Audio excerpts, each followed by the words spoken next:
നമസ്കാരം. ഇത് സന്തോഷ് ഒളിമ്പസ് ആണ്. സഹജീവനം. ആൽമരത്തിന്റെ കുരു കണ്ടിട്ടുണ്ടോ? വളരെ ചെറുതാണത്. പാകത്തിനൊരിടത്ത് പറ്റിപ്പിടിച്ചിരിക്കാനായാൽ അടുത്ത മഴക്കാലത്ത് അതവിടെ വേരുറപ്പിക്കും. പുതിയ നാമ്പ് വളർന്നു തുടങ്ങും. എന്നിട്ട് ശാഖകളും ഉപശാഖകളുമായി അതങ്ങ് വളർന്നുകൊണ്ടേയിരിക്കും, പ്രകൃതി കൽപ്പിച്ച ഒരു പരിധി എത്തും വരെ. പ്രപഞ്ചത്തിലെ ജീവനുള്ള സർവ്വ വ്യവസ്ഥകളും ഇങ്ങനെ വളർന്നും പിരിഞ്ഞും വീണ്ടും വളർന്നും വീണ്ടും പിരിഞ്ഞും പോകുന്നവയാണ്. അങ്ങനെ വളർന്ന് ഒരുപാട് നാൾ കഴിഞ്ഞുണ്ടാകുന്ന ഒരു തളിര് അതിന്റെ തായ്വേരിൽ നിന്നും ഒരുപാട് ദൂരെ എത്തിയിട്ടുണ്ടാവും. ആ ഒരു തളിരിന് അതിനെപ്പോലെ തന്നെ ഉണ്ടായി വന്ന മറ്റൊരു തളിര് അന്യമായിരിക്കും. എന്നാൽ ഈ രണ്ട് തളിരുകളും എവിടെയാണ് ഉറപ്പിച്ചിട്ടുള്ളതെന്ന വേര് തപ്പിപ്പോയാൽ രണ്ടും രണ്ടല്ല, ഒന്നാണെന്ന് സ്വയം ബോധ്യമാകും. പ്രപഞ്ചത്തിലെ സർവ്വ വ്യവസ്ഥകളും കൂടിനകത്ത് കൂടെന്ന രീതിയിലാണ് സംവിധാനം ചെയ്തിട്ടുള്ളത്. പ്രപഞ്ചമെന്ന വലിയൊരു കൂടിനകത്ത് ആകാശഗംഗയും, ആകാശഗംഗ എന്ന കൂടിനകത്ത് സൗരയൂഥവും, സൗരയൂഥം എന്ന കൂടിനകത്ത് ഭൂമിയും, ഭൂമി എന്ന കൂടിനകത്ത് ജീവരാശിയും, ജീവരാശി എന്ന കൂടിനകത്ത് മനുഷ്യരാശിയും, മനുഷ്യരാശി എന്ന കൂടിനകത്ത് മനുഷ്യരും, മനുഷ്യൻ എന്ന കൂടിനകത്ത് അവയവവും, അവയവം എന്ന കൂടിനകത്ത് കലകളും, കല എന്ന കൂടിനകത്ത് കോശവും, കോശം എന്ന കൂടിനകത്ത് ജീവദ്രവവും എന്നിങ്ങനെ കൂടിനകത്ത് കൂടായി ഒരു ക്രമം പ്രപഞ്ച വ്യവസ്ഥകൾ പാലിക്കുന്നുണ്ട്.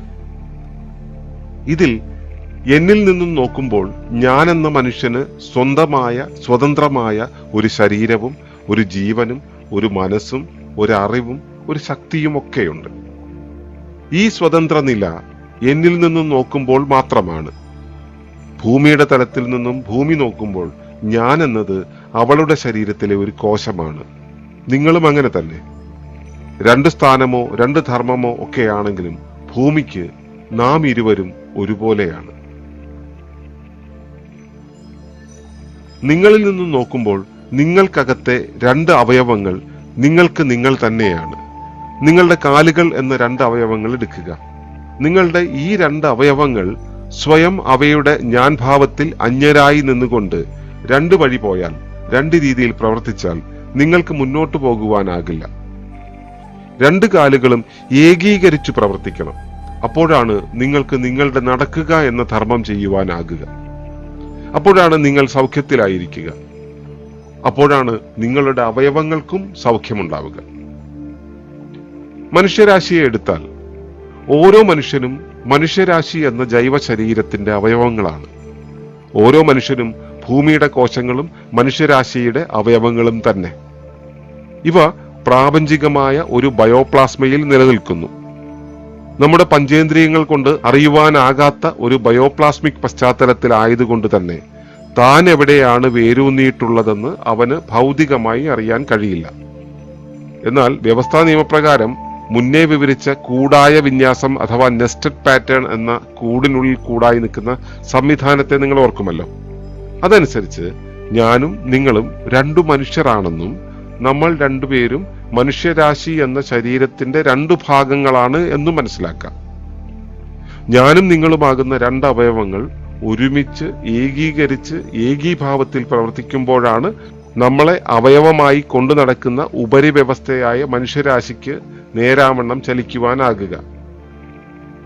സത്യത്തിൽ അങ്ങനെ ഒരു ഏകീഭാവത്തിൽ ചലിക്കുവാൻ പാകത്തിലാണ് നമ്മുടെ നിർമ്മിതി. നിങ്ങളിൽ ഉണ്ടാകുന്ന പ്രവർത്തനപരമായ ഒരു സ്വഭാവം നിങ്ങളുടെ സമീപത്തുള്ള എല്ലാ മനുഷ്യരെയും ദൂരെയുള്ള മനുഷ്യരെ പോലും ബാധിക്കും വിധം പരസ്പരം ബന്ധിപ്പിച്ചിരിക്കുന്നു. അങ്ങനെ പരസ്പരം ബന്ധിപ്പിച്ചുകൊണ്ടാണ് മനുഷ്യരാശി എന്ന ശരീരത്തിന്റെ നിർമ്മിതി. മനുഷ്യനെ മറ്റു ജീവികളിൽ നിന്നും വ്യത്യസ്തനാക്കുന്നത് മൂർത്തരൂപങ്ങളില്ലാതെ ഭാവന ചെയ്യാനും ഭാവന ചെയ്യുന്നതിനെ മൂർത്തവൽക്കരിക്കാനുമുള്ള ശേഷിയാണ്. നാം ഇന്നോളം കണ്ടിട്ടും കേട്ടിട്ടുമില്ലാത്ത ഒന്നിനെ നമുക്ക് സങ്കല്പിക്കാൻ കഴിയും. അങ്ങനെ സങ്കല്പിക്കുന്ന ഒന്നിനെ ആവർത്തിച്ച് സങ്കല്പിക്കുന്നതിലൂടെ അതൊരു യാഥാർത്ഥ്യമാണെന്ന രീതിയിൽ ഓർത്തുവെക്കുവാനും നമുക്ക് കഴിയും. അങ്ങനെ ഭാവനയും ഓർമ്മയും ചേർന്ന് നമ്മിൽ രൂപപ്പെടുന്ന ഒന്നാണ് നമ്മുടെ മനോചിത്രം അഥവാ വിശ്വാസ വ്യവസ്ഥ. അതുപോലെ തന്നെ ഓരോ ജീവിക്കും തന്നെ സ്വയം അറിയാനുള്ള ശേഷിയുണ്ട്. ഈ ശേഷി ജീവനുള്ള എല്ലാ വ്യവസ്ഥകൾക്കും ഉണ്ടായിരിക്കും. ഇങ്ങനെ സ്വയത്തെ അല്ലെങ്കിൽ അഹത്തെ അറിയാനുള്ള ഒരു ജീവിയിൽ അടങ്ങിയിരിക്കുന്ന ശേഷിയാണ് അഹങ്കാരം.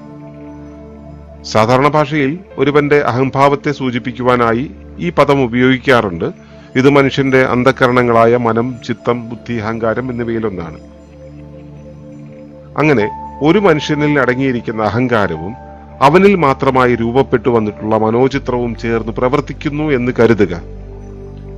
അപ്പോൾ പ്രപഞ്ചത്തിലെ മറ്റെല്ലാ സംവിധാനങ്ങളിൽ നിന്നും വേറിട്ട് നിൽക്കുന്ന ഒരു സ്വതന്ത്ര വ്യക്തിയായി അവന് അനുഭവപ്പെടും. യഥാർത്ഥത്തിൽ നമ്മൾ ഓരോരുത്തരും നമ്മുടെ ഉപരിവ്യവസ്ഥകളായ മനുഷ്യരാശിയുടെയും ഭൂമിയുടെയും പ്രപഞ്ചത്തിന്റെയും ഒക്കെ ഭാഗമാണ് എന്ന് നമുക്കിപ്പോൾ അറിയാം.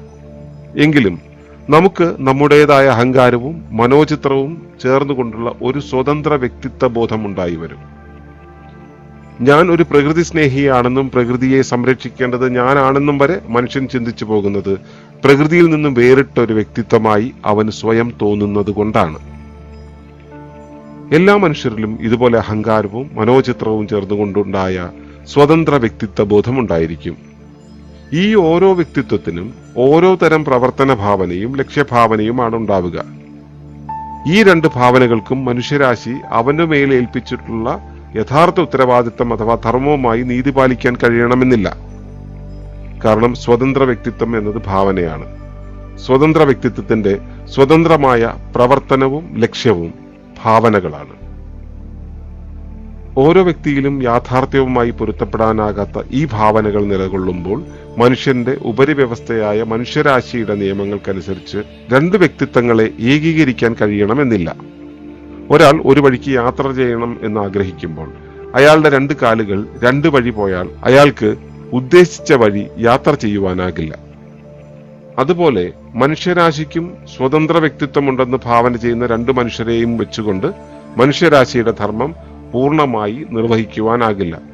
അതിനാലാണ് പ്രാചീന സമൂഹങ്ങളെല്ലാം തന്നെ മനുഷ്യ സമൂഹത്തിന് പൊതുവായ ധർമ്മവ്യവസ്ഥകൾ ഉണ്ടാക്കിയത്. അധിനിവേശ വ്യവസ്ഥകൾ മനുഷ്യരാശിയെ അടക്കി വാഴും വരെ പലതരം ധർമ്മവ്യവസ്ഥകൾ വഴിയായിരുന്നു മനുഷ്യകുലം ബാലൻസ് ചെയ്തു പോയിരുന്നത്. ആ വ്യവസ്ഥകളെപ്പറ്റി നമുക്ക് മറ്റൊരിക്കൽ പഠിക്കാം. ആദ്യകാലത്ത് നാടോടികളായും കൂട്ടങ്ങളായും ഗോത്രങ്ങളായും പരിണമിച്ച മനുഷ്യന്റെ അഹങ്കാരങ്ങളെല്ലാം ഏകീഭാവത്തിലായിരുന്നു. പിന്നീട് വികാസപാതയിലേക്ക് യാത്ര ചെയ്യുവാൻ തുടങ്ങിയ മനുഷ്യന് മഹാകുടുംബങ്ങളും കൂട്ടുകുടുംബങ്ങളും വെറും കുടുംബങ്ങളും അണുകുടുംബങ്ങളും വരെ ഉണ്ടായ ചരിത്രം നമുക്ക് അറിയാം.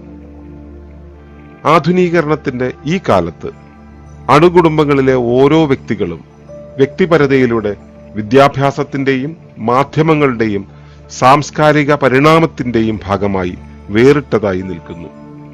ഒരു കുടുംബത്തിലെ ദമ്പതികൾക്ക് തന്നെ രണ്ട് ജീവിതാനുഭവങ്ങളും രണ്ട് വിദ്യാഭ്യാസവും രണ്ട് തൊഴിലും രണ്ട് ശമ്പളവും രണ്ട് മൊബൈൽ ഫോണും രണ്ട് വാഹനങ്ങളും രണ്ട് ബാങ്ക് അക്കൗണ്ടും രണ്ട് ബന്ധങ്ങൾ വരെയും ഉണ്ടായി വരുന്ന ഒരു കാലമാണിത്. സാമൂഹ്യമായിട്ടുള്ള ഏകീഭാവത്തിന് വേണ്ടി മനുഷ്യകുലത്തിന്റെ പൂർവികന്മാർ പകർന്നു തന്നിരുന്ന ധർമ്മചിന്തകളും നാട്ടാചാരങ്ങളും പ്രാദേശിക ഉത്സവങ്ങളും വരെ ഉപഭോഗ സംസ്കാരത്തിന്റെ കെട്ടിമാറാപ്പിനിടയിൽ അന്യം നിന്ന് പോയി കഴിഞ്ഞിരിക്കുന്നു. സമൂഹത്തെ ഭരിക്കുന്നവർ സൃഷ്ടിക്കുന്ന ഉപഭോഗ പാതകളിൽ അറിഞ്ഞോ അറിയാതെയോ വഴങ്ങിയും വഴുതിയും വീണ് നമ്മളും വിഘടിതരാവുകയാണ്. ഈ സാമൂഹിക അകലം മനുഷ്യരാശിയുടെ സമ്പൂർണ്ണ വിഘടനത്തിലേക്കാണ് നമ്മെ കൊണ്ടുപോകുന്നത്. ഇതിനൊരു മറുമരുന്നായി ലോക സ്വദേശ സംവിധാനങ്ങളായ ഇക്കോ വില്ലേജുകളിലും സസ്റ്റൈനബിൾ കമ്മ്യൂണിറ്റികളിലും മനുഷ്യർ വ്യക്തിപര ജീവിതത്തിനു പകരം സഹജീവനം അഥവാ കൂട്ടുജീവനം നയിക്കുന്നു. ധ്യാനം, ശൗചം, ഇണചേരൽ, സർഗനിമിഷങ്ങൾ, വിശ്രമം, ഉറക്കം എന്നിവയിലൊഴികെ ബാക്കി ജീവിതത്തിന്റെ മറ്റെല്ലാ കർമ്മങ്ങളിലും പൊതുവിടത്ത് അവർ പൊതുവായി ജീവിക്കുന്നു. കൂട്ടായ കൃഷിയും കൂട്ടായ പാചകവും കൂട്ടായ നിർമ്മാണവും എന്നു തുടങ്ങി ജീവിതത്തിന്റെ മറ്റെല്ലാ കാര്യങ്ങളും കൂട്ടമായിയാണ് ഇക്കോ വില്ലേജുകളും സസ്റ്റൈനബിൾ കമ്മ്യൂണിറ്റികളും നിർവഹിക്കുന്നത്. ഈ സഹജീവനത്തിന് സാമൂഹ്യ സുരക്ഷയുടെയും ലാളിത്യത്തിന്റെയും ഉറപ്പിന്റെയും ശക്തമായ മനോബലമുണ്ടായിരിക്കും. സാമൂഹികമായ ഛിദ്രത ഉയർന്നു വന്ന് നാം തന്നെ ഇല്ലാതാകുന്ന ആ പുതിയ ലോകക്രമത്തിനു പകരം നാമെല്ലാം ഏകീഭാവത്തിലായി ഏകാത്മകമായി ഒരുമിച്ച് ജീവിക്കുന്ന ഒരു സാമൂഹിക ഘടനയ്ക്കു മാത്രമേ ഇനി നമ്മെ ഈ മണ്ണിൽ പിടിച്ചു നിർത്താനാകുകയുള്ളൂ. അതല്ലെങ്കിൽ മനുഷ്യരാശിയുടെ ഒരവയവത്തെ പോലും ബാക്കി വയ്ക്കാത്ത ഒരു ചരിത്രമായി നമ്മൾ മാറും. സഹജീവനത്തിന്റെ 4 നൂറ്റാണ്ടിലധികമുള്ള സമ്പൂർണ്ണ അനുഭവങ്ങളിൽ നിറഞ്ഞു നിൽക്കുന്ന ഒളിമ്പസിന്റെ സഹജീവന വഴികളിലേക്ക് നിങ്ങളെയും കുടുംബത്തെയും അയൽക്കൂട്ടത്തെയും ഞങ്ങൾ സഹർഷം സ്വാഗതം ചെയ്യുന്നു. സന്തോഷം. നന്ദി. നമസ്കാരം.